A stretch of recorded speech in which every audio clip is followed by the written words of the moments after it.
अन्नदाता, अन्नदाता, मीत तुम्हारा अन्नदाता, पग पग पर है संग तुम्हारे अन्नदाता। लहू किसानों का बन के पसीना सींचता है धरती का सीना, मेहनत का तेरी हक दिलवाने, नई तकनीक नई खोज बताने। पशुधन को गुणवान बनाना, पौध सुरक्षा को सिखलाना, खेती के सब गुर समझाने, भारत का सरताज बनाने, आठों पहर है संग तुम्हारे अन्नदाता, अन्नदाता। नमस्कार, मैं हूं रीनू। आप सभी दर्शकों का अन्नदाता कार्यक्रम में स्वागत करती हूं। हमारे देश का किसान जन का पोषक है, वह श्रम का देवता है, अन्नदाता है, उसमें ही भारत की आत्मा निवास करती है। ऐसे ही किसानों की प्रगति के लिए हम खेती बाड़ी से जुड़ी हुई बहुत सी नई लाभकारी जानकारियां हर रोज सुबह लेकर आते हैं। तो चलिए कार्यक्रम शुरू करने से पहले देखते हैं आज क्या है अन्नदाता में। पपीते के बागों में पौध सुरक्षा के उपाय।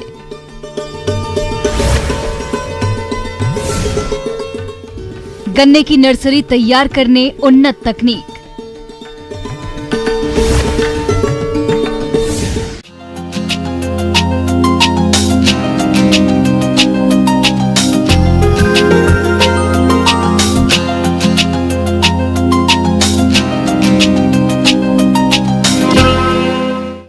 पपीते की बागवानी आमतौर पर प्रदेश के सभी क्षेत्रों में की जा रही है, लेकिन इस समय मौसम में हो रहे उतार चढ़ाव के कारण पपीते के बागों में कई प्रकार के कीट और रोग पनपने लगते हैं, जो कि उत्पादन में तो कमी लाते ही हैं, साथ में फलों की क्वालिटी भी खराब कर देते हैं।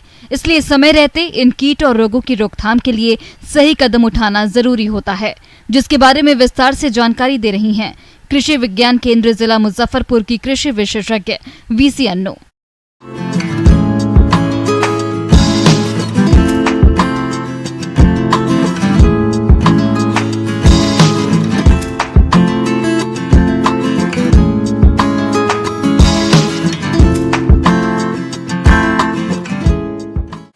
पपीता में लगने वाले प्रमुखतः रोग और कीटों के विषय में आपको जानकारी दूंगी। पपीता में मुख्यतः जो अभी के समय में रोग देखने को मिल रहे हैं वह है पत्र कुंचन, जिसे हम लीफ कर्ल भी कहते हैं।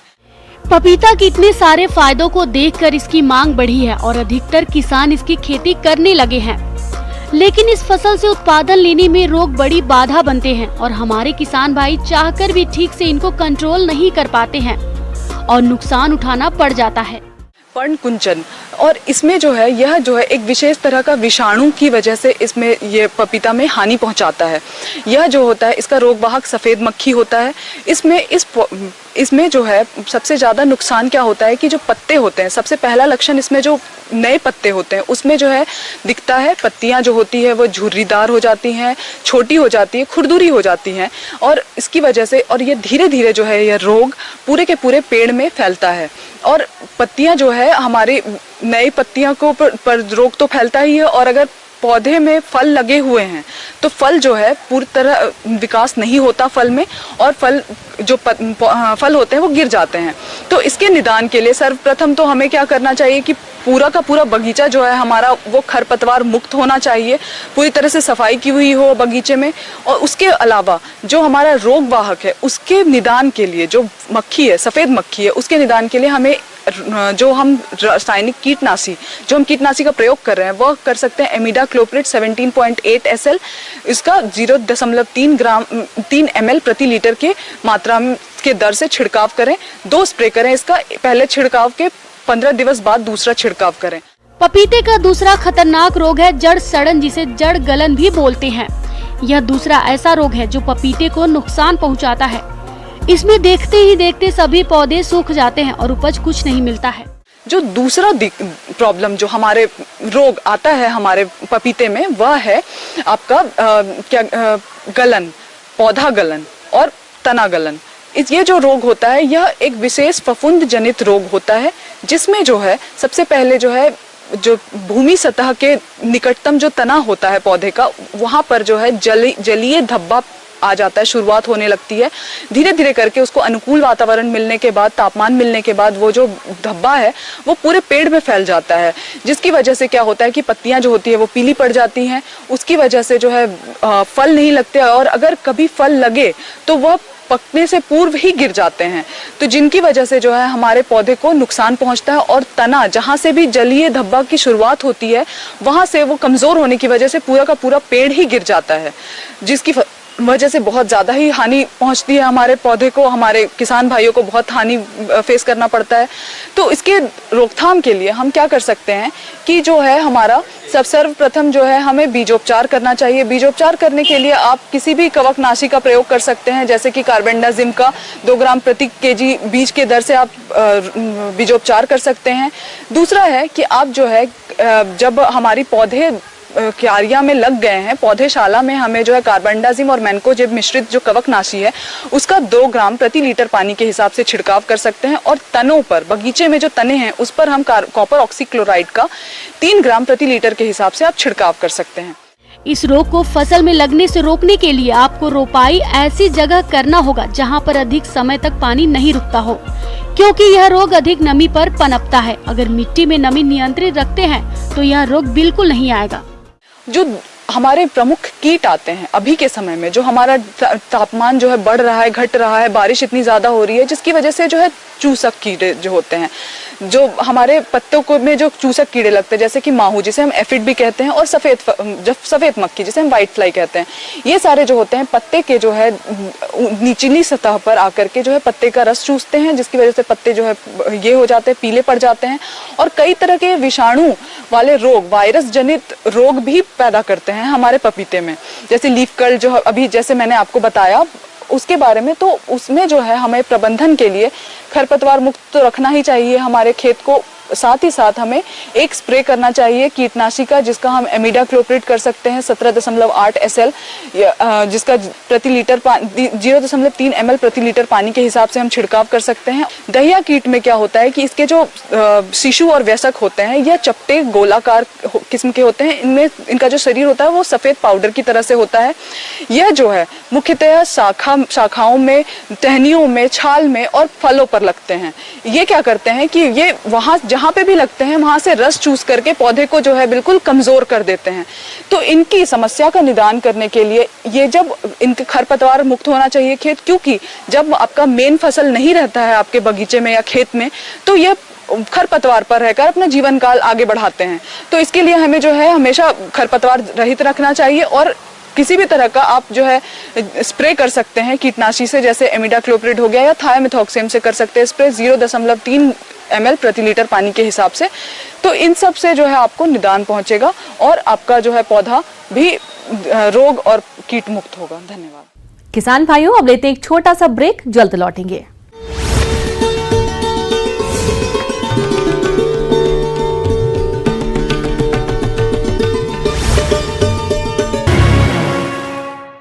ब्रेक के बाद एक बार फिर से आप सभी दर्शकों का अन्नदाता में स्वागत है।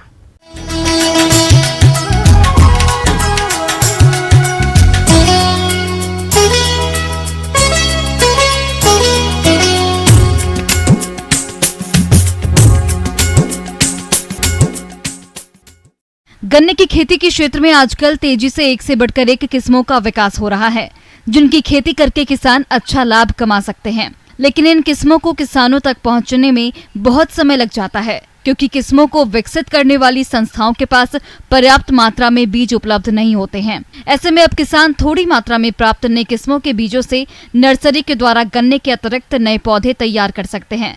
साथ ही इनको लाने ले जाने का खर्चा भी काफी कम कर सकते हैं। तो चलिए गन्ने की नर्सरी तैयारी के बारे में जानते हैं doctor RPC AU Pusa Samastipur के कृषि वैज्ञानिक डॉक्टर बलवंत कुमार से।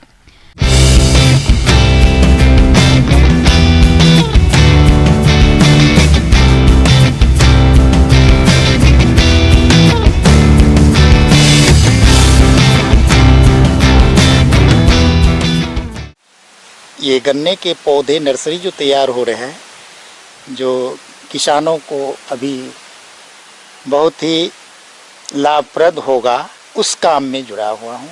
ई अनुसंधान संस्थान द्वारा विगत 2 साल में बहुत अच्छे काम किए गए हैं। बहुत से अच्छी वैरायटियाँ निकली है। क्योंकि सीड का जो प्रसार है ना, वो बहुत कम होता है गन्ना में। एक गन्ना ले जाएंगे तो 10 गुना ज़्यादा बढ़ेगा। लेकिन हमने और इस तकनीक ने एक ऐसी बहुत अच्छा विस्तार का तकनीक बना लिया है, जो एक गन्ना से कम हम 15 से 20 गन्ना का पौधा बना लेते हैं। और ये अगर जाड़े में करते हैं तो और अच्छी होती है, और इसका सेटिंग भी अच्छा होता है और सूट भी बहुत ज़्यादा निकलते हैं। आमतौर पर जब गन्ने की नई किस्में विकसित होती हैं तो शुरुआती दौर में किस्मों की उपलब्धता सीमित होती है, जबकि सामान्य तौर पर गन्ने की खेती के लिए कुंटलों में बीज की मात्रा लगती है। ऐसे में सभी के लिए बीज उपलब्ध नहीं हो पाता। अगर किसान नई किस्मों के कुछ बीजों की जुगाड़ कर लें तो इससे वो बड़ चिप विधि द्वारा गन्ने की पौध तैयार करके कम गन्ने से अधिक पौध तैयार कर सकते हैं। इसमें करना क्या है, हम पूरा गन्ना का अगर हम गिनते हैं, एक बार दिखा लीजिए यहाँ, तो जिसमें नोड अगर गिनेंगे तो हर एक गन्ना में 1 2 3 4 5 6 7 8 9 10 11 12 13 14 ऐसे अभी तो पूरा मैच्योर नहीं हुआ है, फिर भी हम 25 तक गिन सकते हैं, जिसमें से 15 से 20 जर्मिनेशन दे देता है। तो इसकी एक गन्ना की ये जो है ना, सीड का एक आयु होता है। हम चूँकि युवा अवस्था में अगर ये गन्ना बढ़िया से जर्मिनेशन करेगा तो उसी को ध्यान में रखते हुए हर एक नोड को काट करके अगर हम ट्रे में उगाते हैं, उसमें से उसका रूट भी बनता है, और रूट के साथ अगर हम फील्ड में लगा लेते हैं, प्रॉपर दूरी मेंटेन करते हैं, तो हमारा बढ़वार और यील्ड जो है टनेज में बहुत ज़्यादा बढ़ जाता है। और इसको जो है सरकार बहुत अच्छे से लाइक कर रहे हैं, किसान भी लाइक कर रहे हैं। नर्सरी तैयार करने के लिए सबसे पहले बेस्ट वैरायटी, यानी कि जो अच्छी वैरायटी है, जो किसानों खेत में जाना चाहिए, वो पहले चुनिए। तो जैसे हमारा राजन गन्ना 1 है, या अभी नया राजन गन्ना 2 निकला है, या अन्य जहां जिस क्षेत्र के लिए जो बेस्ट वैरायटी है उसको आप चूज कर लें। किसान इसको लगाएंगे तो हर एक नोड से इस पर जो है आंखें निकल करके बड़े बड़े पौधे निकल आते हैं, उसको काट करके लगाया जाएगा। तो ट्रे सिस्टम जो अभी जो नेचुरल फार्मिंग कहते हैं ना, प्लास्टिक का ही कंसेप्ट खत्म हो जाएगा, वो जो हम वर्मी कंपोस्ट वगैरह दे वो भी खत्म हो जाएगा। ये बहुत अच्छा नेचुरल फार्मिंग में शिफ्ट होगा। इस नई तकनीक सस्टेनेबल शुगरकेन इनोवेटिव यानी बडचिप तकनीक से पौध तैयार करने के लिए गन्ने की आंख सहित छोटे छोटे टुकड़ों में काटा जाता है। इनकी कटाई के लिए जो यंत्र उपयोग में लिया जाता है उसे बडचिप कहते हैं। इस यंत्र की सहायता से गन्ने को इस प्रकार काटते हैं कि प्रत्येक टुकड़े में एक आंख मौजूद रहे। फिर इन टुकड़ों को फफूंद नाशक दवा के घोल में कम से कम 20 मिनट तक उपचारित करते हैं। ट्रे का व्यवस्था करना है, प्लास्टिक ट्रे है, और सॉइल कंपोजिशन बनाना पड़ेगा, जिसमें वर्मी कंपोस्ट और सॉइल मिक्सचर बनाना पड़ता है, जिसमें 80-20 का रहता है, वो कर लेंगे। इसके बाद जब काटेंगे, एक हमको एक कटर चाहिए, सिंगल बड कटर चाहिए मशीन। सिंगल बड कटर मशीन से हम एक एक काटेंगे, और पॉट जो है वो ट्रे जो है उसके हर एक पिट में हम उसमें डाल देते हैं।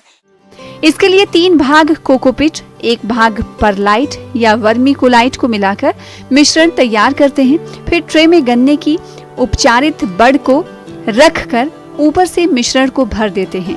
फिर हजारे के द्वारा सिंचाई कर देते हैं। बुआई के बाद ट्रे को जमाव के लिए पॉली हाउस में रख देते हैं।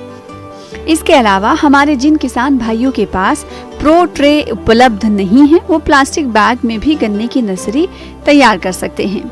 इसके लिए 1 भाग मिट्टी, 1 भाग वर्मी कंपोस्ट और 1 भाग बालू लेकर प्लास्टिक बैग में भर देते हैं। भराई करने के बाद उसमें नमी बनाए रखने के लिए हजारे के द्वारा सिंचाई कर देते हैं। सिंचाई करने के उपरांत बैग में बड की बुआई करके उसे शेड नेट, पॉली हाउस, छप्पर के नीचे या फिर किसी सघन पेड़ के नीचे रख देते हैं। नर्सरी को आप खुले प्रक्षेत्र या पॉली हाउस अथवा ग्रीन हाउस में इसे तैयार कर सकते हैं। पॉली हाउस अथवा ग्रीन हाउस में नर्सरी तैयार करना खुले के स्थान अपेक्षा अधिक फायदेमंद होता है। सिंचाई, निश्चित तापमान, आर्द्रता एवं नमी मिलने की वजह से साधारण रूप से उगाए गए पौधों की अपेक्षा इसमें गुणात्मक और परिणात्मक रूप से पौधे काफी बेहतर होते हैं। और ये 15 से 20 दिन में अंकुरन बहुत अच्छा हो जाता है, 2-3-4 पत्तियां आ जाती है। बाद में हम इनको क्या करते हैं 1% यूरिया सोल्यूशन से फिर देते हैं 15-20 दिन के बाद, तो बहुत अच्छा हरा हरापन है। और कोकोपीट बहुत ही अच्छा इसमें रहा, ऊपर से कोकोपीट दे देते हैं तो सॉइल मिक्सचर का ये बहुत ही अच्छा जमाव होता है उसमें उसके रूट का। और आप अगर ऐसे खींचेंगे तो उस पॉट से आराम से एक पौधा निकल आता है रूट सहित, और आप आराम से प्लांट कर सकते हैं खेत में। और उसके लिए मशीन भी आया हुआ है, वो आप देखेंगे मैकेनाइज है ये, तो मैकेनाइज कटिंग हो जाएगा, मैकेनाइज इसका ट्रांसप्लांटिंग हो जाएगा, तो जो भी लेबर पर कॉस्ट है वो भी बचेगा। अब बात करते हैं बर्ड विधि से पौध तैयार करके गन्ने की खेती के लाभों के बारे में, जिससे बड़ा फायदा ये है कि प्रति हेक्टेयर गन्ने का बीज बहुत कम लगता है। गन्ने के बीज को आसानी से एक स्थान से दूसरे स्थान पर ले जा सकते हैं। किसानों को गन्ने के बीज के रूप में लगने वाले खर्च में 99% की बचत हो रही है। इसके अलावा फसलें जब खेत में खड़ी रहती हैं तो आप गन्ने की बुआई नहीं कर सकते हैं।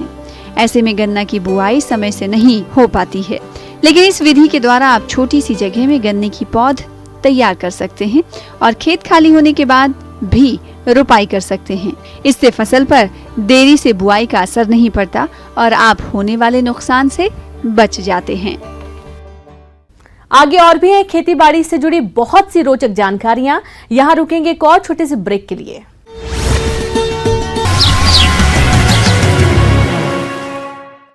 ब्रेक के बाद एक बार फिर से आप सभी दर्शकों का अन्नदाता कार्यक्रम में स्वागत है।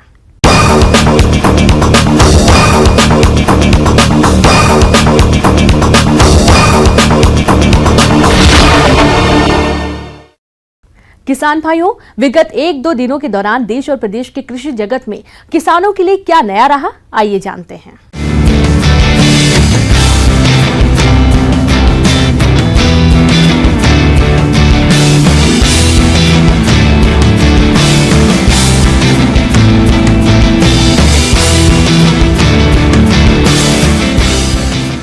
कल 9 सितंबर 2022 शुक्रवार को VAU कांके रांची में चारा फसल दिवस मनाया गया। पूरे देश में हरे चारे की उपयोगिता और पूर्ति को बढ़ावा देने के उद्देश्य से भारतीय कृषि अनुसंधान परिषद नई दिल्ली के निर्देश पर खरीफ चारा फसल दिवस का आयोजन किया गया। VAU के कृषि भवन में आयोजित कार्यक्रम में मुख्य अतिथि कुलपति डॉक्टर ओंकार नाथ सिंह ने किसानों को संबोधित किया। झारखंड ऐसा प्रदेश है जहाँ की केवल अगर हम तकनीकी को फॉलो करते हुए चारा उत्पादन के उस पर ध्यान देंगे तो चारा की कोई कमी नहीं होगी और दुग्ध उत्पादन भी बढ़ेगा। लेकिन उत्पादन बढ़ने के लिए ज़रूरी ये है कि जो चारा का उत्पादन है वह टेक्नोलॉजी जो हमारे विश्वविद्यालय द्वारा विकसित है, दूसरे जगहों से भी है, तो ये लोग आज बताएंगे। आज की ट्रेनिंग में ये लोग किसानों को यही सब बताएंगे कि आप किस तरह से चारा का उत्पादन करिए कि चारा का क्वांटिटी भी बढ़े और क्वालिटी भी चारा का जो है इतनी अच्छी हो कि हमारे पशुओं का स्वास्थ्य अच्छा रहे, और पशुओं का स्वास्थ्य अच्छा रहेगा, अच्छा दूध पैदा होगा, तभी हमारे आदमियों का, झारखंड के जो जनता है उसका स्वास्थ्य भी अच्छा रहेगा। VAU के इस कार्यक्रम में विशिष्ट अतिथि के तौर पर रांची के ग्रामीण SP नौशाद आलम भी मौजूद रहे और अपने विचार व्यक्त किए। प्लस पॉइंट ये है इसमें कि चूँकि मैं कृषि, मेरा जीवन शुरुआत जो है सो हुआ है पढ़ाई लिखाई कृषि से, कृषि ग्रेजुएट हूँ, PG भी मैंने किया इसमें से।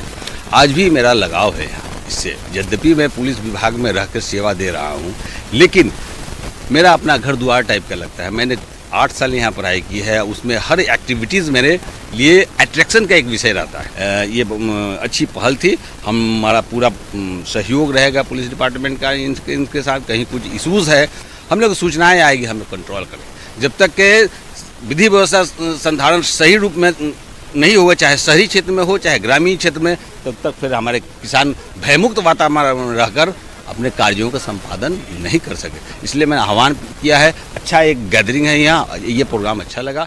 इस कार्यक्रम समारोह में पौधा प्रजनन व अनुवांशिकी विभाग के विभागाध्यक्ष डॉक्टर सोहन राम, अपर निर्देशक अनुसंधान डॉक्टर PK सिंह सहित कई विभागों के वैज्ञानिकों के अलावा प्रदेश के सैकड़ों किसानों ने भाग लिया। इस मौके पर बिरसा कृषि विश्वविद्यालय कांके रांची के कृषि वैज्ञानिक डॉक्टर योगेंद्र प्रसाद ने किसानों को पशुओं के लिए साल भर हरा चारा उपलब्ध कराने के लिए विभिन्न चारा वाली खेती की खेती करने के सुझाव दिए।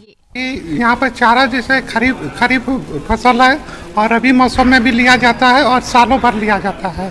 और खरीफ मौसम में जैसे चारा लेने के लिए हम लोग नेपियर, मकई, बोदी, राइस बीन, ज्वार, बाजरा ये सब हम खरीफ मौसम में लेते हैं। और रबी मौसम में बरसीम, जेई और लेथाइरस को लेते हैं। और आपका सालों भर चारा लेने के लिए हम लोग ये नेपियर लगाते हैं, जिसको हम अगर एक बार लगा देते हैं तो 5-6 साल तक उसे कटिंग करके जानवर को खिला सकते हैं। और उसके बाद गिन्नी घास है, ब्रेचेरिया है, ये सब सालों भर मिलता है। हाँ, हाइड्रोपोनिक भी हम लोग करके किसान जानवर को खिला सकते हैं। इसमें है कि आप बीज को अंकुरित करते हैं और आप उसको मतलब छोटा छोटा पॉट बना देते हैं और उसमें बीज को डालकर नेट पर रखकर उसको बीज को जमा कर उसको रखते हैं और उसको जानवर को खिलाते हैं। वह 30 से 35 दिन में तैयार हो जाते हैं। ये खल्ली अगर जो फीड हम लोग एनिमल को देते हैं उसमें आपका करीब 60 से 70% तक खर्चा हो जाता है। और अगर आप हरा चारा देंगे तो ये खर्चा को आप कम कर सकते हैं।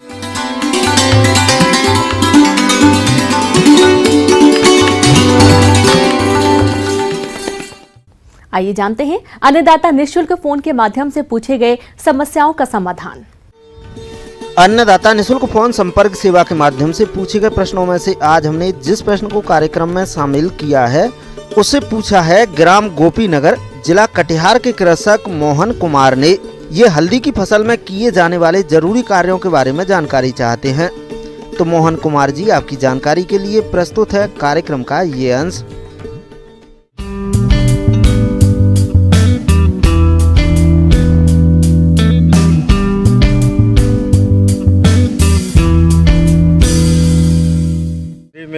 निकाय गुराई का समय आ गया है, क्योंकि हल्दी किसान भाई आप लोग मई महीना में ही लगा चुके होंगे। अभी आप हल्दी में घास आ गया होगा, जिसे कि निकाय गुराई करना बहुत ज़रूरी है। हल्दी की अच्छी फसल होने के लिए 2-3 निराई करना आवश्यक हो जाता है। पहली निराई बुआई के 80 से 90 दिनों के बाद तथा दूसरी निराई इसके 1 माह बाद करना चाहिए।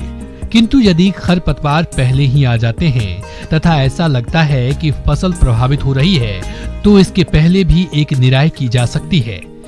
इसके साथ ही साथ समय समय पर गुराई भी करते रहना चाहिए, जिससे वायु संचार अच्छा हो सके तथा हल्दी की फसल का पूर्ण विकास हो सके, जो कि उत्पादन से सीधा संबंध रखता है।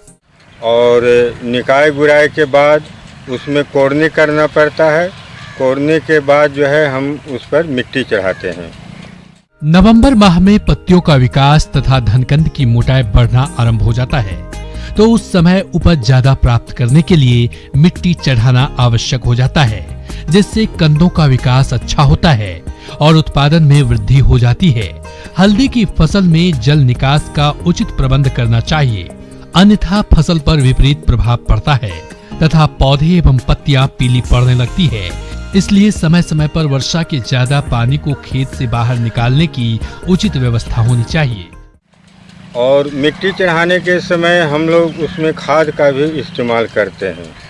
तो बुआई के समय आप लोग नाइट्रोजन दिए होंगे।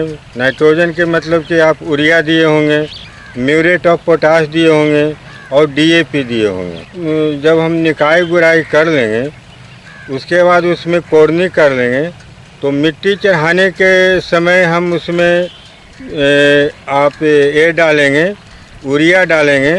यूरिया आपको 35 किलो प्रति एकड़ की दर से डालना है और म्यूरेट ऑफ पोटाश जो है 40 kg के हिसाब से डालना है।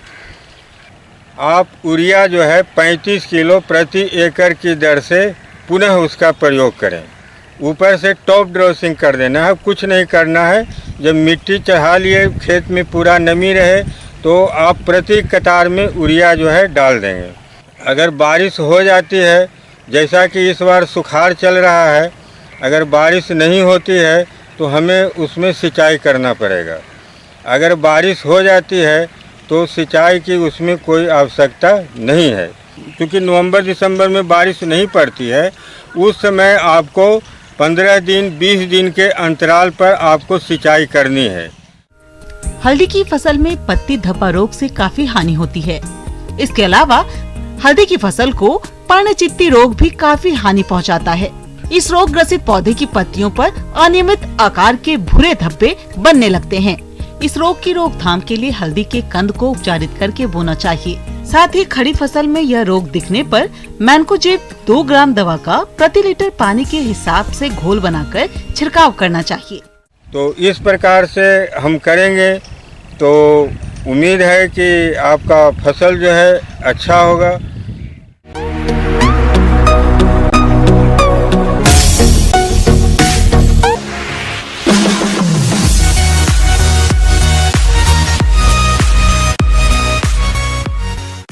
एक नजर डालते हैं राज्य के कुछ मंडियों के प्रमुख फसलों के बाजार भाव पर।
किसान भाइयों, कृषि संबंधित समस्या और सुझावों के लिए आप हमें इस पते पर संपर्क कर सकते हैं।